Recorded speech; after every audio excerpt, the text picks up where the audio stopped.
ఏమైందమ్మగాలు, ఎందుకలా కంగారు పడుతున్నాను? నేను ఈ మధ్య కొంతమందికి డబ్బులు బాకీ ఉన్నాను సీత. ఇప్పుడు వాళ్ళు అర్జెంటుగా ఇమ్మంటున్నారు. నా దగ్గర అంత డబ్బులు లేవు. ఎప్పుడు ఇంటికి వచ్చేస్తారా అని భయం వేస్తుంది. ఇదిగో వాళ్ళే ఫోన్ చేస్తున్నారు.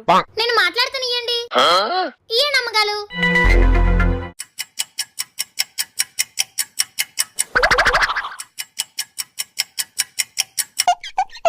అమ్మగాలు, నేను సెటిల్ చేస్తాను. ఈ రోజు నుంచి వాళ్ళు మీకు ఫోన్ చేయలు.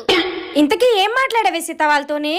మా అయ్యగాలు ఇంట్లో లేరు. మా అయ్యగాలు ఊళ్ళో తిరిగొచ్చాక మా ఇల్లు అమ్మేసి మీ అప్పు తీల్చేస్తామని చెప్పాను. 30,000 అప్పు కోసం 30 లక్షలు ఇల్లు అమ్మేస్తానని చెప్పావా?